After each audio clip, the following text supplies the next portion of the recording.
Anda kembali bersama kami di 60 Menit Special Report. Saudara, ucapan Menteri Kebudayaan Fadlizon yang menyatakan tidak ada pemerkosaan massal pada tragedi Mei 1998 memicu perdebatan panas di Gedung Parlemen Senayan Rabu lalu. Rencana penulisan ulang sejarah Indonesia oleh Kementerian Kebudayaan pun dinilai sejarawan berpotensi mengubur fakta sejarah dan penuh konflik kepentingan.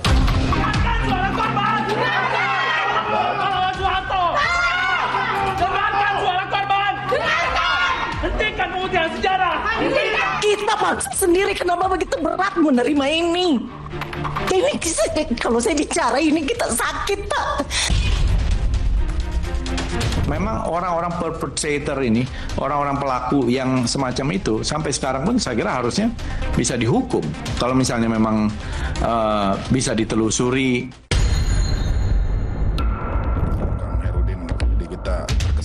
Rapat Komisi 10 DPR RI dengan Menteri Kebudayaan Fadlizon Rabu lalu berlangsung panas. Ucapan Fadlizon yang menyebut tidak ada perkosaan massal pada peristiwa 98 memicu perdebatan dengan Wakil Ketua Komisi 10 Esti Wijayanti. Saya kira begitu juga dengan kerusuhan Mei. Kerusuhan Mei itu kan satu kerusuhan yang telah menimbulkan banyak korban. Korban jiwa, korban harta, termasuk perkosaan, ya. Nah, dan juga kita mengutuk, saya termasuk di dalam penjelasan, karena itu sebenarnya saya bukan urusan soal penulisan sejarah, itu adalah pendapat saya pribadi soal itu, soal massal itu, diksi massal. Kenapa? Massal itu sangat identik dengan terstruktur dan sistematis. Semakin Pak Fadlizon ini bicara, kenapa semakin sakit ya? Soal pemerkosaan, mungkin sebaiknya nggak perlu di forum ini, Pak. Karena saya pas kejadian itu juga ada di Jakarta, sehingga saya tidak bisa pulang beberapa hari. Tetapi ini semakin menunjukkan Pak Fadlizon tidak punya kepekaan terhadap persoalan yang dihadapi korban perkosaan. Terjadi, Bu. Saya mengakui. Iya, itu Saya yang mengakui. kemudian Bapak seolah-olah mengatakan bahwa Saya mengakui. Saya dalam penjelasan saya mengakui.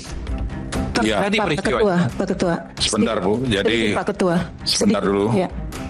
Jadi tadi Pak Fadlizon sudah menjelaskan bahwa beliau sebenarnya mengakui perkosaan itu ada. Iya. Tetapi ada diksi massal itu yang Ya, beliau informatoris tanya. Pak Ketua soal diksi massal ini Pak Ketua. Kalau boleh. Ya makanya ini dijelaskan dulu sebentar, Ya. Bu.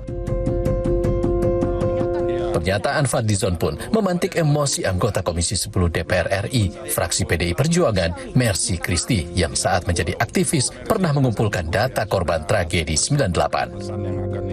Kasus Tribunal Court Yugun Ian Fu.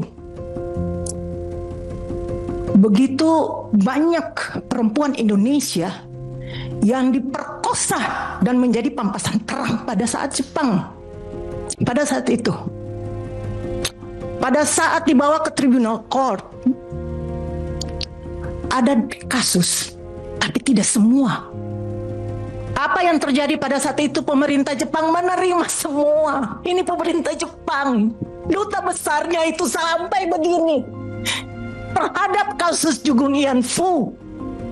Kita bangsa sendiri kenapa begitu berat menerima ini? Ini kalau saya bicara ini kita sakit, Pak. Saya termasuk bagian juga yang ikut mendata itu testimoni sangat menyakitkan. Kita bawa itu testimoni dalam desingan peluru. Aduh, Bapak bicara dari tadi itu saya itu menahan, sangat menahan. Dan bukan cuma kasus kekerasan 98.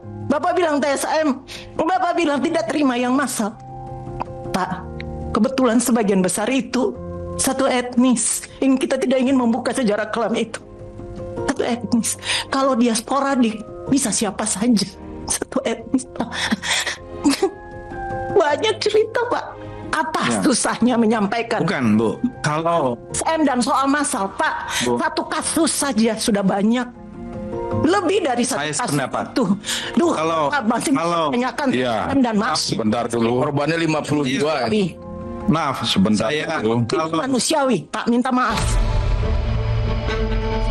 Meski tak menepis adanya peristiwa pemerkosaan, Fadlizon tetap kukuh menentang penggunaan diksi massal dalam sejarah tragedi Mei 1998. Saya minta maaf kalau ini terkait dengan insensitivitas, dianggap insensitif. Tapi saya sekali lagi dalam posisi yang mengutuk dan mengecam itu juga.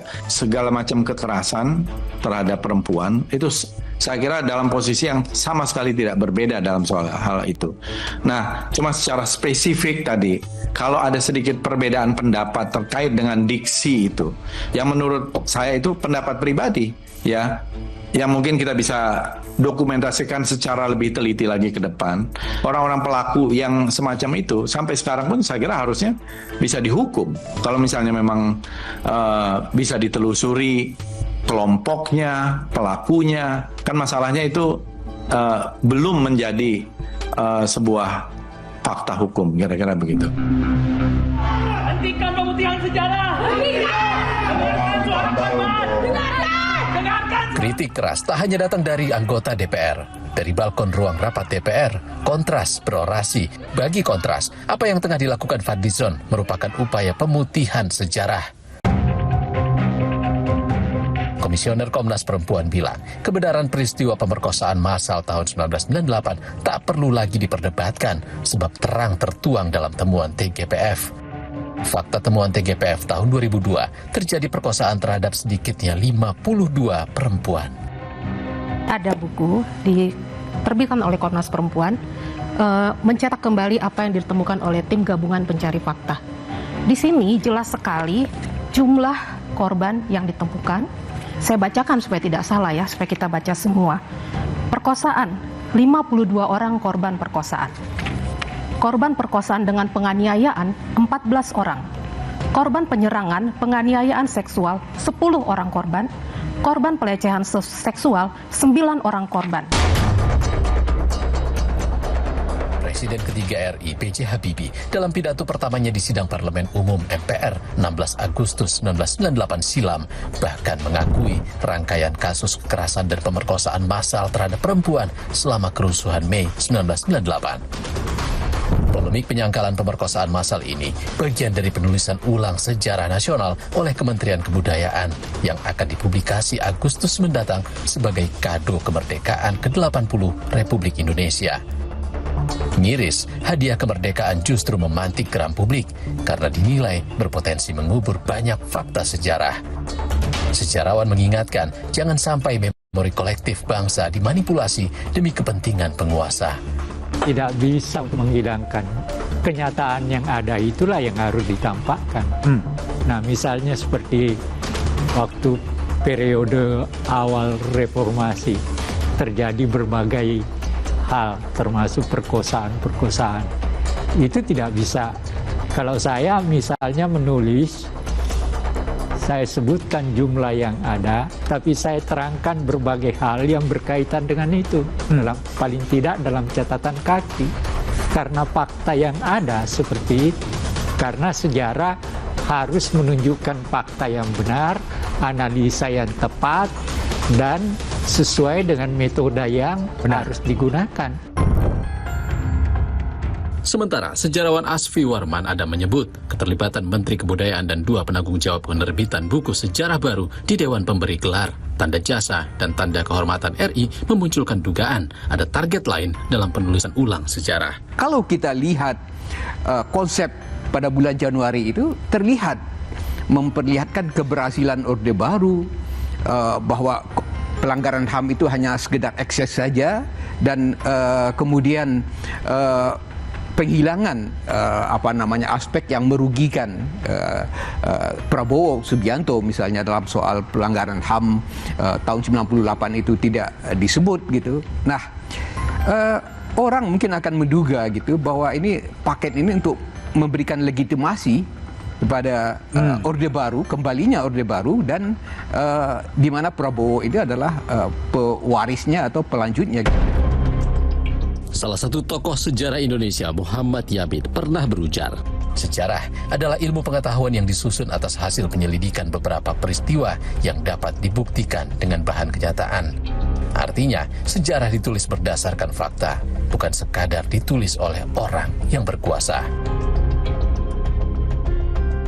Saudara, generasi muda sebagai yang terdampak krisis iklim terus berupaya untuk mengerem pemanasan global agar tidak menjadi warisan di masa depan. Saksikan penelusuran selengkapnya usai jeda. Lingkungannya memang tercemar, seperti misal di tempat-tempat umum masih banyak sampah, walaupun sudah diperingatkan